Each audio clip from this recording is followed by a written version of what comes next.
جو آتے ہیں وقت لے کر خصوصی، مولانا صاحب پتہ نہیں کیا ہو گیا ہے، 22 گریڈ کا افسر ہے، 20 گریڈ کا افسر ہے، IAS آفیسر ہیں، IPS آفیسر ہیں، گورنمنٹ سیکریٹری لیول پر ہیں، جوائنٹ سیکریٹری ہیں، چیف سیکریٹری ہیں، اور اس سے بھی اوپر کے عہدے دار، اور وہ رات میں 1:30 بجے 1 بجے 2 بجے وقت لے کے آتے ہیں کہ ہم مجمع عام میں نہیں آ کے مل سکتے، ہم آپ سے تنہائی میں ملنا چاہتے ہیں۔ اچھا صاحب تشریف لائیے، مولانا صاحب پتہ نہیں کیا ہو گیا ہے، سب کچھ ہے مگر سکون نہیں ہے، ایسا لگتا ہے کہ کہیں کسی نے سحر کر دیا ہے، کوئی جادو کر دیا ہے، بیٹی کی شادی نہیں ہوتی ہے، معلوم ہوتا ہے کسی نے باندھ دیا ہے، اور بیٹے کی شادی نہیں ہوتی ہے، اور بیٹے کی نوکری نہیں ہوتی ہے، اور اتنا انویسٹمنٹ میں نے کیا ہے اور ٹرن اوور ہوتا ہی نہیں ہے، اور کاروبار آگے نہیں بڑھتا ہے، مختلف گوناگوں ہر ایک کے وجود میں نہ جانے کتنے زلزلے ہیں۔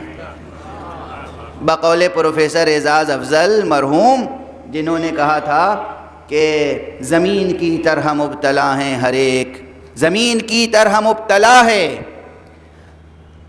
مبتلا ہیں سب اپنے اندر کے زلزلے میں، زمین کی طرح مبتلا ہیں سب اپنے اندر کے زلزلے میں، پہاڑ کے دل میں جا چھپو گے تو اس میں بھی تھر تھری ملے گی۔ ہر ایک یہاں یہ کیفیت ہے۔ اچھا کیا کیا کہ سحر ہوگا، جادو ہوگا، نظر بد ہوگی، آسیب ہوگا، جن ہوگا، بھوت ہوگا، کیا ہوگا کیا ہوگا، اور پھر کہتے ہیں کوئی دعا بتائیے، کوئی ذکر بتائیے، آپ دعا کر دیجئے، آپ میرا نام لکھ لیجئے، اپنی دعا میں شامل رکھیے ہمیشہ۔ التماس دعا بہت اچھی چیز ہے، مگر حدیث معصوم ہے کہ جب تم اپنے گھر میں اتنی بلند آواز سے اذان دو گے کہ گھر کے کونے کونے میں تمہاری آواز پہنچ جائے، تو جہاں تک تمہاری آواز جائے گی وہاں تک سے بلائیں اور نحوستیں خود دور ہو جائیں گی۔ کیسا اچھا نسخہ ہے، کتنا آسان ہے، وعدہ کس کا ہے؟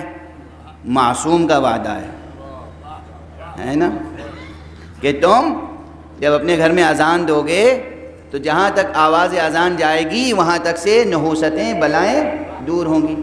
اور ایک بات اور عرض کر دوں کہ وہ سحر اور جادو اور دشمنی اور نظر بد اور آسیب اور جن اور بھوت وہ سب تو اپنی جگہ، اپنے گناہوں کی جو نحوستیں ہوتی ہیں،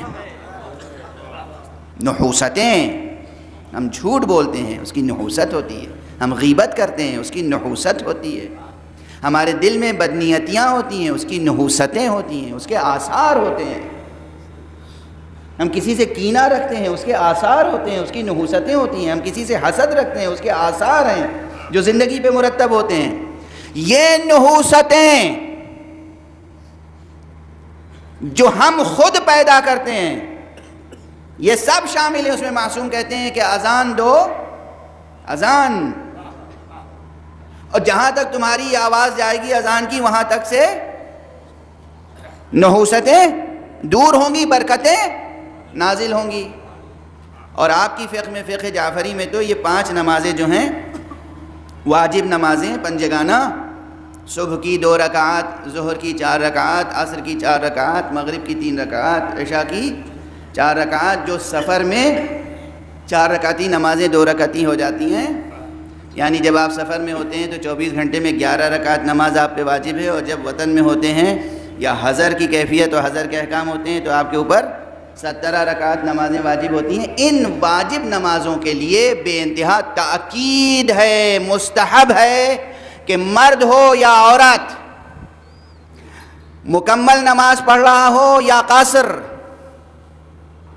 قضا نماز پڑھ رہا ہو یا ادا، ان واجب نمازوں سے پہلے اذان اور اقامت کہنا مستحب ہے۔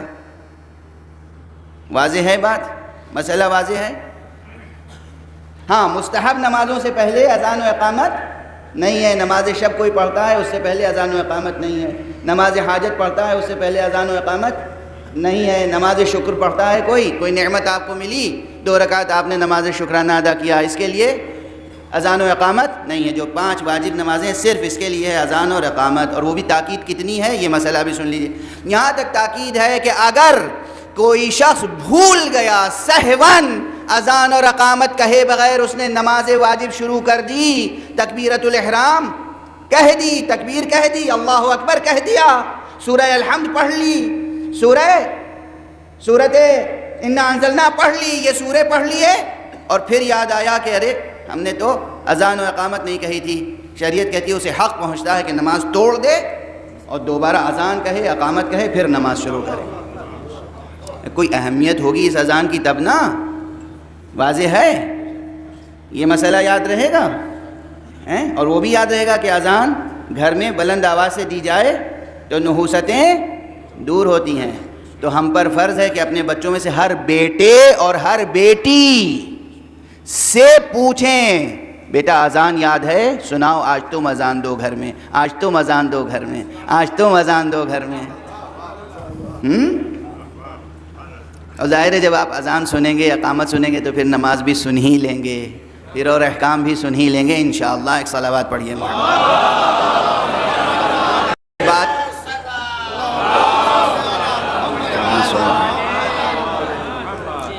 اب یہ کہ بڑے بوڑھے بچوں کو پوچھیں یا نہ پوچھیں کہ اذان تمہیں یاد ہے یا نہیں, انشاءاللہ یہ جوان, یہ بیدار جوان, یہ بیدار نسل خود جا کر آج سے اذان انشاءاللہ, آج سے ہر گھر میں اذان ہوگی نا. جتنے یہاں سن رہے ہیں آج سے ہوگی یا کل سے؟ انشاءاللہ آج سے. صبح جب ہوگی تو اذان گھر میں ہوگی انشاءاللہ اتنی بلند آواز سے کہ آپ کی آواز اذان سے گھر میں سونے والا ہر شخص بیدار ہو جائے. اور آپ کو ایک فضیلت اور سناؤں اذان کی. یہ روایتیں معصومین علیہم السلام سے مروی ہیں کہ جب کوئی پیش نماز کسی جماعت کی پیش نمازی کرتا ہے تو بحیثیت پیش نماز نماز پڑھانے کے ثواب سے بحیثیت مؤذن اذان دینے کا ثواب زیادہ ہے. یقین نہیں آیا نا؟ ہر شخص کی یہ خواہش ہوتی ہے کہ وہ پیش نمازی کرے, امام کہلائے. مؤذن کہلانا لوگ خلاف شان سمجھتے ہیں, اور یہ پیشین گوئی خود آن حضرت صلی اللہ علیہ وآلہ وسلم نے فرما دی. حضور کا ارشاد ہے, معصومین نے نقل فرمایا ہے کہ ایک زمانہ وہ آئے گا کہ لوگ اذان دینا کسر شان سمجھیں گے, اذان کو ایک معمولی امر سمجھیں گے, کسر شان سمجھیں گے, اپنی اہانت سمجھیں گے, توہین سمجھیں گے. اذان کہتے کے لیے مجھ سے کہا. مسجدوں میں دیکھیے چہرے, مسجد میں آپ کسی سے کہیے آج آپ اذان دے دیجئے تو وہ دیکھیں گے کہ آپ نے مجھے کیا سمجھ کے کہہ دیا کہ آپ میں اذان دے دوں, میں مؤذن ہوں. یعنی مؤذن کا رتبہ معاشرے میں بہت ہی معمولی ہے. مؤذن کی حیثیت سے اذان کہنے کا ثواب امام کی حیثیت سے نماز پڑھانے کے ثواب سے زیادہ ہے. یاد رکھیے گا. اور یہ بھی یاد رکھیے گا کہ معصوم نے کہا ایک دور وہ آئے گا کہ لوگ اذان دینا کسر شان سمجھیں گے. اور آخری جملہ کہہ کر یہ چیپٹر کلوز کر دوں اس وقت کہ آپ کو معلوم ہے قرآن مجید میں جناب امیر المؤمنین علی ابن ابی طالب علیہ الصلاۃ والسلام کے اسماء و القاب میں سے آپ کے قرآنی ناموں میں سے ایک نام ہے مؤذن. حضرت علی علیہ السلام کے ناموں میں سے ایک قرآنی نام کیا ہے؟ مؤذن. اب تلاش کیجئے گا کس سورے میں ہے, کس آیت میں ہے. یہ آپ کا ہوم ورک ہے نا. صلوات پڑھیے محمد.